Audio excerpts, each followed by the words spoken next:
Welcome, wee ones, to Scottish Murders. Dawn will shortly be taking you through a solved or unsolved murder involving people from or living in Scotland. So get ready to hear about the darker side of bonnie Scotland.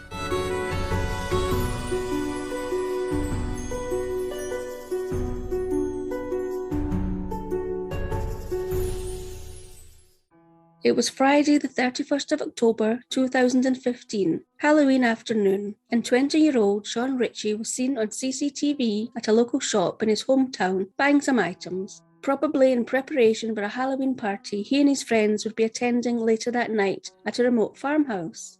Shaun lived in the town of Fraserburgh with his mum Carol Ann, who was 38, and his three sisters. The town of Fraserburgh is located at the far east corner of Aberdeenshire and about 40 miles or 64 kilometres north of Aberdeen.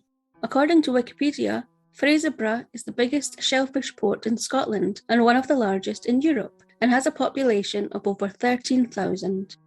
Shaun's dad, Charles Reid, who was 40, no longer lived in the family home at Fraserburgh, but the pair kept in touch, and Shaun had spoken to his dad just a few days earlier on the 26th of October to ask if he could come and visit. Shaun's dad, however, was working overseas in Saudi Arabia at the time, but said that Shaun could visit him when he got back. Shaun's dad worked offshore and had recently secured Shaun a job where they would be working together, so Shaun had lots to look forward to. Shaun spent the afternoon of Halloween Day in the family home, before in the early evening saying bye to his mum and leaving the house. As mentioned, he was then seen on CCTV at the local shop, before making his way with his 7 friends to the Halloween party, reportedly via a white van.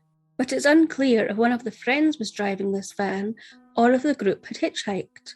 Either way, Shaun and his friends travelled together to a remote farmhouse just outside the village of Strichen for the Halloween party. The village of Strichen is about a 13-minute drive south of Fraserburgh, lying at the foot of Mormond Hill, which is famous for its 50-metre or 164-foot wide quartz rock white horse, and its 73-metre or 240-foot wide white quartz rock stag, both of which lie on the Mormond hillside. And according to the Undiscovered Scotland website, the horse was placed there to commemorate a Sergeant Henderson who died there in battle in 1794, and the white stag was constructed in 1870 by tenants of the land in celebration of the laird's wedding. I've actually put pictures and a YouTube video on our website for you to have a look at and just get a real feel for how big they actually are. So anyway, back to Halloween night in 2014. Shaun and his friends arrived at the remote farmhouse for the Halloween party. The farmhouse is located quite a distance away from the main road, sitting at the end of a long single-track dirt road and concealed from the main road by woodland. Little is known about what happened at this party, other than a fight broke out between members of the group Shaun was with and members of another group, following which, sometime in the early hours of Saturday the 1st of November, Shaun and his friends got separated into 2 groups. The 2 groups were then seen running from the farmhouse.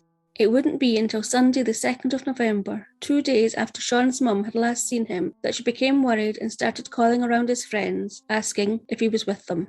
However, she quickly found out that he wasn't with any of his friends, and that they hadn't seen Shaun since the early hours of the 1st of November, when they all ran from the farmhouse.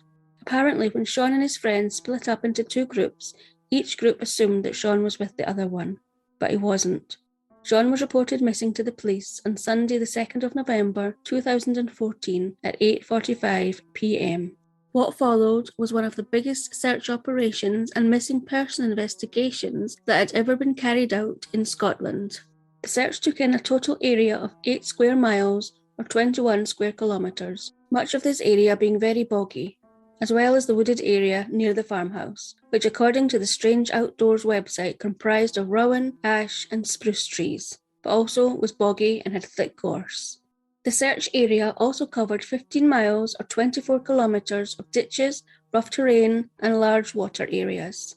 The search included over 200 officers, family and friends of Shaun, local people, mountain rescue teams, dive and marine teams, dog units consisting of 27 dogs, air support, a forensic soil expert, a geoscientist, psychological profilers, and even using ground-penetrating radar. The search for Shaun was massive. Despite the large amount of effort being put into the search, no trace of Shaun could be found. That was until Thursday the 6th of November, 5 days after Shaun had last been seen, when finally something was discovered.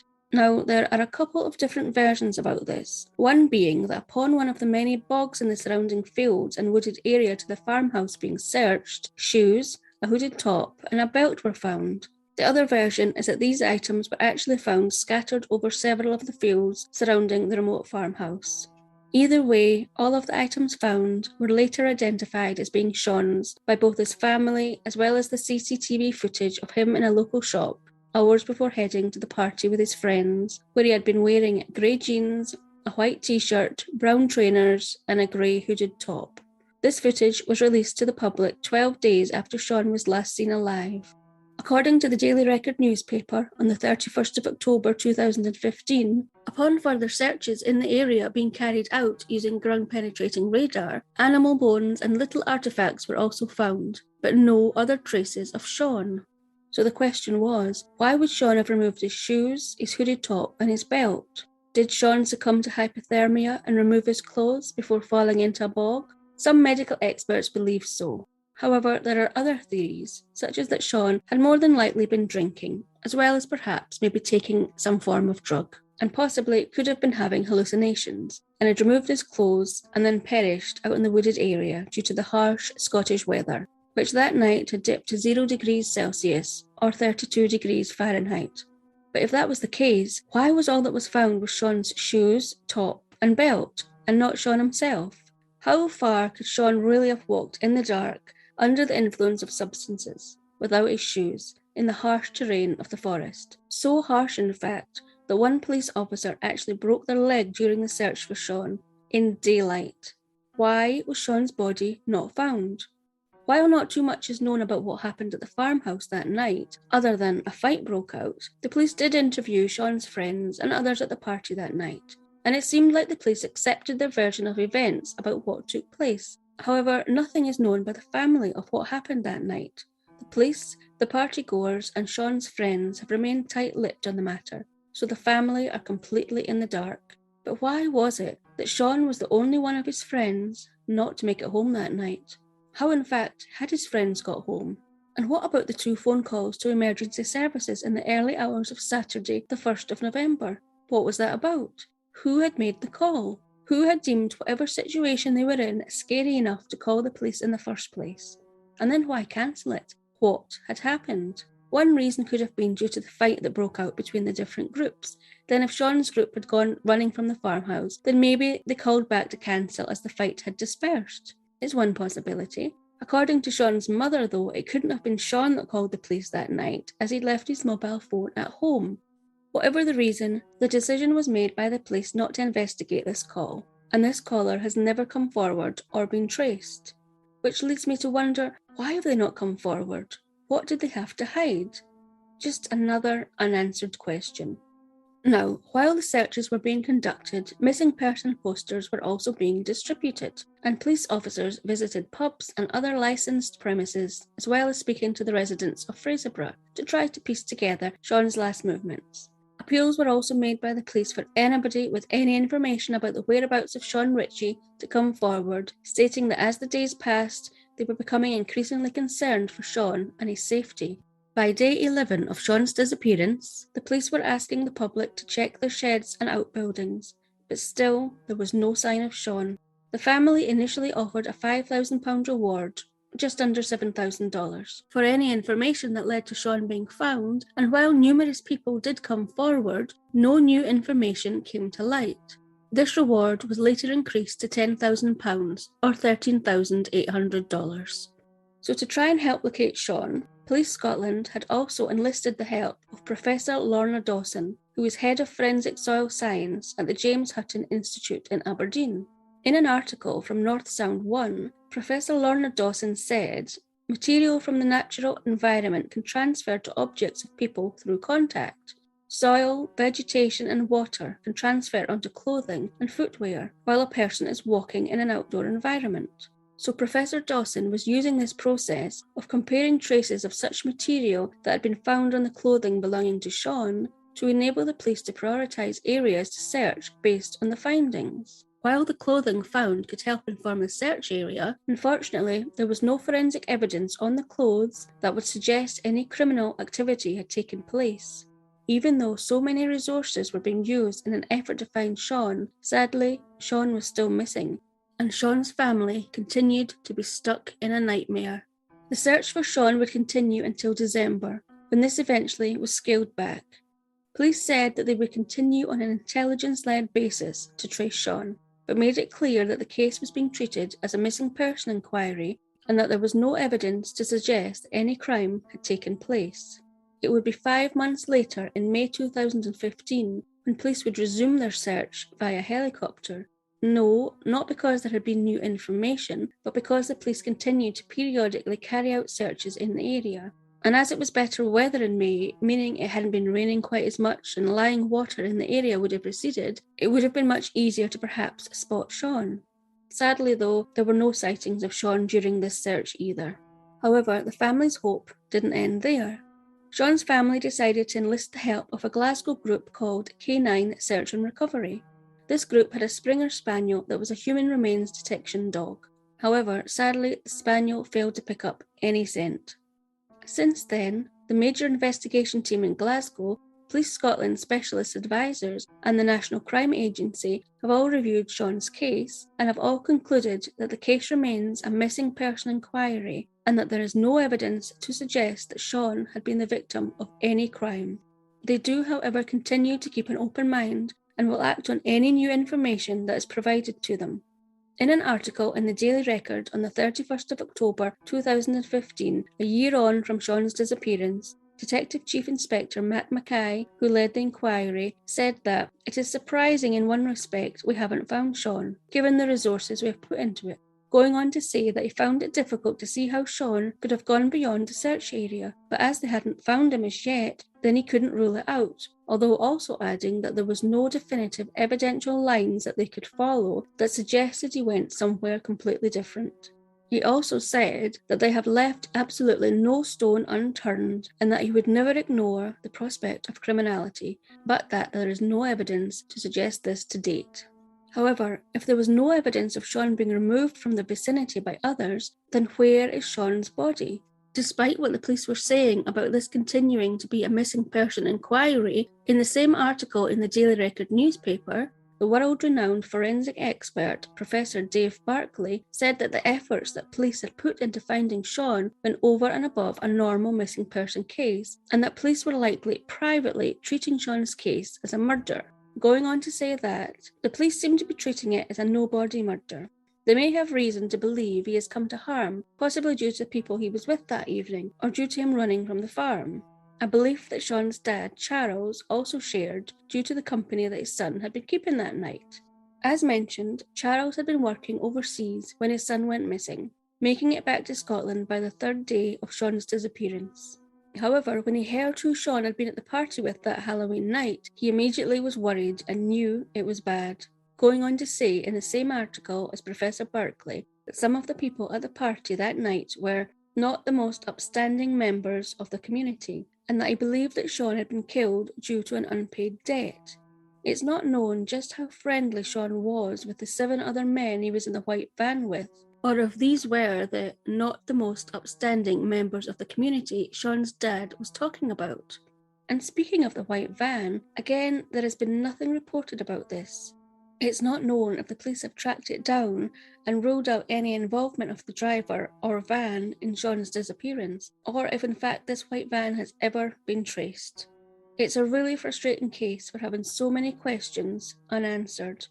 But that is how the case stands, still being treated as a missing person inquiry, as there is no further information to suggest otherwise, being no further forward despite all the effort and resources that had been put into finding Shaun, and no answers for the family, who are still in limbo. So another question is, have the police done all they could to find Shaun? Well, Shaun's family certainly don't believe so. The family initially were grateful for all the police had done to try to find Shaun. I mean, it appears that the police had left no stone unturned, and yet there had been no trace of Shaun whatsoever. And so, as the reality hit that Shaun wouldn't be coming home, the family started to ask themselves, why had Shaun been running from the farmhouse? Was it to get away from the fight that had broken out in the farmhouse? Had it continued outside? Why was Shaun the only one not to get home safely, and why had he removed his clothes? Why was there absolutely no trace of Shaun whatsoever? And so the family eventually started to come to the conclusion that Shaun had been murdered, that there had been foul play, and they started to voice this theory to the police. However, as stated previously, with no such forensic evidence to go on, the police continued to state that there was nothing more they could do other than hope someone would come forward with some evidence, a witness maybe, someone who had been there that night, finally coming forward to say what had happened. However, waiting for something to happen, for someone to come forward, didn't sit well with the family. They just did not understand how Shaun could simply have disappeared, and why was no one saying anything. Police began to withdraw from the family, continuing to state that they would keep an open mind, but until any new evidence came forward, their hands were tied. So the family had no choice but to go looking for answers themselves. In May 2016, Shaun's aunt, Jenna, started a petition looking for justice for Shaun. On the Justice for Shaun page, it states that Jenna was looking for enough support in order to have Shaun's case looked into by Her Majesty's Inspectorate of Constabulary, without the corruption of Police Scotland. According to the HM Inspectorate of Constabulary in Scotland website, they provide independent scrutiny of both Police Scotland and the Scottish Police Authority.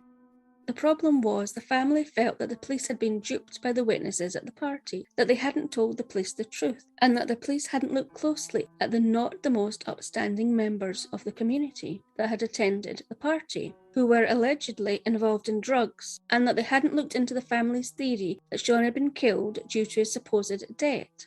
They weren't happy to simply wait for new evidence to come forward, but instead wanted these lines of inquiry to be investigated. This petition reached 1,720 supporters. I can't find anywhere what actually happened with the petition, but I also didn't find anywhere that the HM Inspectorate of Constabulary in Scotland had looked into this case. However, another petition was started in 2017, 3 years after Shaun's disappearance, again asking for the case to be reopened and suspicious characters and witnesses genuinely be investigated and not just brushed under the carpet by those in power who believe there was no foul play. It could be that following this petition the case was reviewed again, perhaps by the aforementioned Major Investigation Team, Police Scotland Specialist Advisors or the National Crime Agency. And we already know that these reviews concluded that the case remained a missing person inquiry and that there was no evidence to suggest that Shaun had been the victim of any crime. So more frustration and pain for the family, which finally led to Shaun's mum, Carol Ann, who in 2016 was 38 years old, desperately trying in her own way to get answers. Carol Ann had apparently been sending anonymous text messages to close friends and family of Shaun, suggesting he was killed. Apparently one message was a fake death threat, warning the recipient not to contact the police. According to the Press and Journal newspaper, on the 27th of August 2016, Carol Ann was charged with wasting police time. It's not really clear what these messages were about, but I can only speculate that it was an attempt by a deeply distressed mother to do something, anything. But there's not much information about this. It's just really sad what the family are going through and what they feel they have to do to try and get some answers. Whatever was said in the text messages, it was evident that Carol Ann was struggling, as would anyone be in her situation. She confirmed this in the same newspaper article, saying that she was struggling to cope living in Fraserburgh anymore due to the constant reminders of Shaun. The family had already moved home as the reminders of Shaun were overwhelming for them, and it became too difficult to continue to live there without him. However, the move had done nothing to help Shaun's mum. In an article in the Sun newspaper on the 23rd of November 2016, she was brutally honest about her feelings since her son's disappearance. She said that she'd tried to take her own life 3 times since her son's disappearance in 2014, as she just couldn't face going on without Shaun. She said that she relies on tablets just to get through the day. She still buys gifts for Shaun. She does believe that he is dead, but by buying him presents, it allows her to cling on to a little bit of hope that one day he'll come back home. She went on to say that, "Shaun is my baby boy, and I just want to touch him or speak to him. It tears me up inside that I can't." She is very suspicious about what happened at the farmhouse the night Shaun went missing, and she feels extremely frustrated, angry and let down that Police Scotland just will not entertain this line of inquiry. While Police Scotland have said that they completely respect the family's views and do understand the frustrations, they just keep saying that without evidence to suggest criminal activity, then they have done absolutely everything they can to find Shaun. On the 31st of October 2017, the third anniversary of Shaun's disappearance, his sister Nicole paid tribute to her brother, who would have been 23 years old, by posting a heartbreaking post onto the Facebook page she had set up in April 2015. It read, "3 years ago you left and went out the door, and we have never seen your face again. So hard being this long on, and no answers or closure about what happened to you. Every day is heartache, but today everything comes flooding back. You're always on my mind and will forever be in my heart. My brother, my friend. I miss you and love you so much."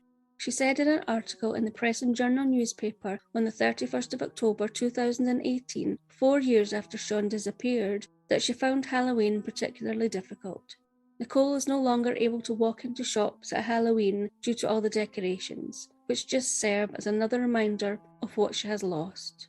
And then in an article in the STV News on the 16th of May 2019, 4.5 years after Shaun's disappearance and what would have been his 25th birthday, Nicole asked, "If you can take this pain away, come forward. Even with the littlest information, anything may help." She went on to say that every day is a living nightmare, that she puts on a brave face, but it's horrible that she never got to say a proper goodbye to her brother. She believes that something did happen that night, but she's unsure what, but that someone does know something. She said that Shaun was a really friendly person. He wanted to be friends with everyone, that he was funny, outgoing, and truly one of a kind. If she needed him, he would always be there for her. She will never give up hope of one day finding Shaun. While Shaun's dad, Charles, came to the conclusion quite early on that his son was dead and wouldn't be coming home, which was also backed up by a CID detective who told him that no one could have survived the conditions, he initially believed that the police had done everything they could to find his son. However, over time his opinion would change. In an article in the Evening Express on the 31st of October 2016, 2 years after Shaun's strange disappearance, he said that he felt detectives had failed to properly investigate Shaun's disappearance, believing that the police have either been duped and lied to by those behind Shaun's disappearance, or that they had simply missed something. Either way, his opinion is that the inquiry was probably mishandled from the beginning, and that the police have failed miserably, but now they have moved on to the next case. Sadly, Shaun's family will never be able to move on. Shaun's wider family were also deeply affected by Shaun's disappearance, one being his Aunt Jenna, who also lived in Fraserburgh and had started the first petition for justice for Shaun.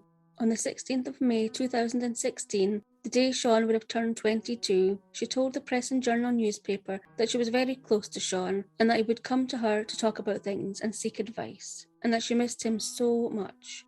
She said that the family would be marking the occasion by having a ceremony on the beach. So did Shaun become disorientated, get hypothermia and start removing his clothes before succumbing to the conditions and falling into a bog? Or was Shaun chased and caught that night by someone he owed money to? Missing or murdered? Shaun's whole family have struggled to get on with their lives since his disappearance, since he vanished one night without any trace other than his belt, shoes, and his hooded top, and are left with so many unanswered questions, the most important being what happened that night at the farmhouse, and where is Shaun? It will be the 7th anniversary of Shaun going missing on the 31st of October 2021. Will this be the year when new evidence comes to light? Will this be the year when Shaun is finally found, finally allowing his family closure and to be able to put him to rest? If you know anything at all, if you're in the UK, contact 101 or Crime Stoppers anonymously on 0800 555 111 or the Missing People Charity on 116000. If you've been affected by anything reported in this episode and you feel you need to talk to someone, if you're in the UK, you can contact the Samaritans on 116 123 or visit samaritans.org for support. Sadly, since I first released this episode in October 2021 on Patreon, there have been no further developments, and Shaun Ritchie is still a missing person, having not been seen since the 31st of October 2014, In November 2021, Shaun's family called for a fresh investigation into Shaun's disappearance to be carried out by a different police force, as they feel that something in the inquiry has been missed. Shaun's sister, Nicole, said on STV News on the 3rd of November 2021 that, "We want our brother, son and friend found. It's a living nightmare. Every year is hard. Anniversaries, birthdays, Christmas." Nicole said that it's the not knowing what happened to Shaun that is the most difficult part for the family to deal with. She feels that someone out there knows what happened to Shaun that night. On the 31st of October 2021, the 7th anniversary of Shaun's disappearance, an exclusive documentary by the Press and Journal newspaper called Missing from the Broch, The Disappearance of Shaun Ritchie was aired, which includes interviews with Shaun's friends and family, although not the friends he was with at the farm the night he disappeared, as well as the police officer and scientists who led the search for Shaun. From this documentary, information that has never been brought to light or shared with Shaun's family was uncovered, including the names of the 5 friends Shaun was in the back of the van with the night he disappeared, as well as the names of the driver of the van and his passenger. Also, it details a much clearer timeline of Shaun's movements on the night of the 31st of October 2014. Shaun left home in the afternoon of Friday the 31st of October and was seen on CCTV at a local shop. He then apparently went to a local pub where he met some of his friends and had a few drinks. Later that night, Shaun and a group of his friends left the pub and met up with another couple of friends they knew who had offered to take them to a party in their white van. Before heading to the party, Shaun is then seen at the local shop by his mum about 10 p.m. His mum asked him if he would be home later, as he had forgotten his phone, to which Shaun replied that he would be home later and she wasn't to worry about him. Shaun then left the local shop and him and 5 of his friends then got into the back of the white van, looking forward to the party. Somewhere along the way, from Fraserburgh to the party, an altercation took place, where the detective in charge of Shaun's missing person inquiry said that one of Shaun's friends, who was very drunk, had been winding up the driver. And so the driver of the van, who presumably thought this behaviour might escalate, drove to his brother's farm in Strichen called Kersey Hill Farm, which had been close by, to ask him for help. However, upon the driver arriving at his brother's farm and getting out, the friends in the back of the van became worried that something untoward was going to happen, and so they ran from the van, 3 going one way and 2 going another, with each believing that Shaun was with the other group. Now, something of interest that was revealed in the documentary that hadn't been mentioned before is that apparently one of Shaun's friends he was with the night he went missing had been chased by a man wielding an axe, with the altercation taking place at Kersey Hill Farm, and the man wielding the axe being the driver of the white van who had taken Shaun and his friends to his brother's farmhouse, and that this had apparently caused the group of friends to run and split up, and apparently had caused the friend in question's top to have been cut by the axe. Now, while Shaun's family had heard a rumour about the axe attack at the farm that night, they never knew what had become of this.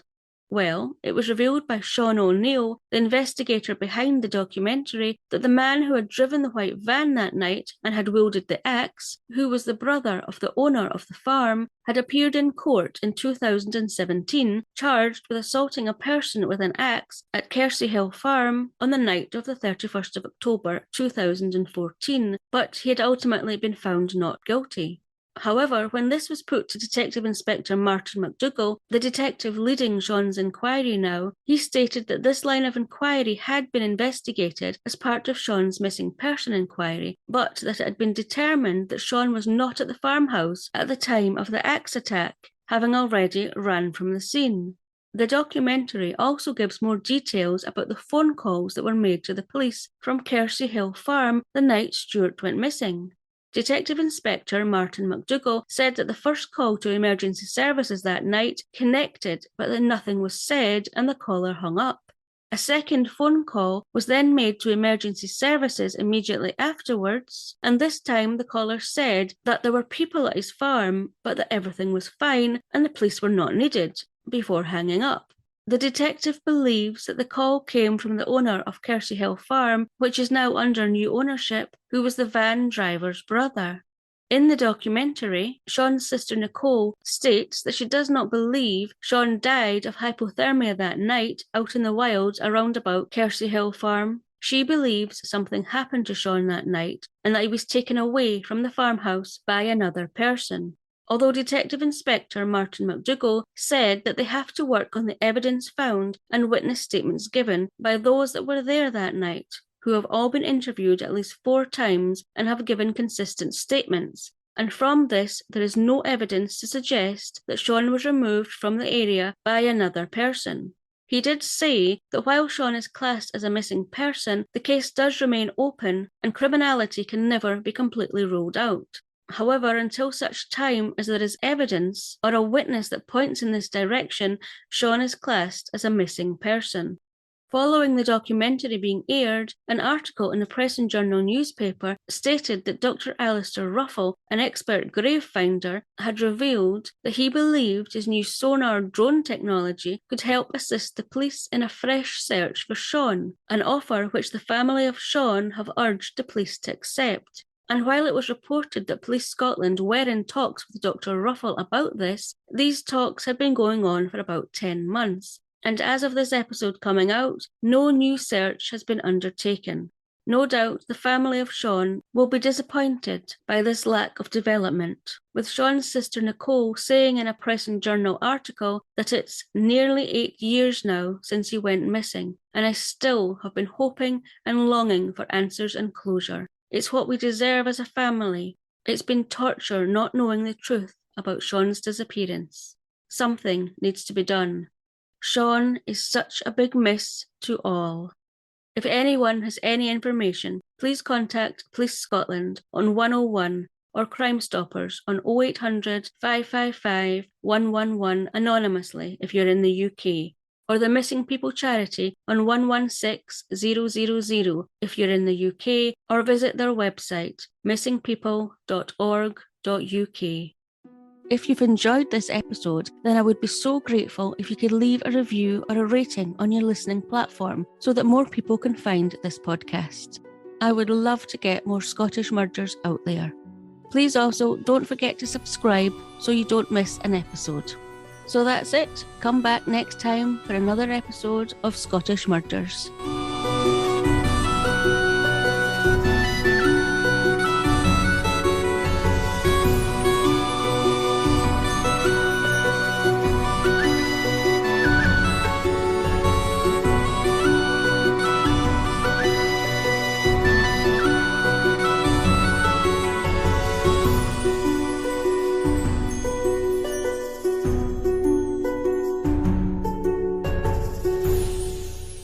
Scottish Murders is a production of Cluarantonn.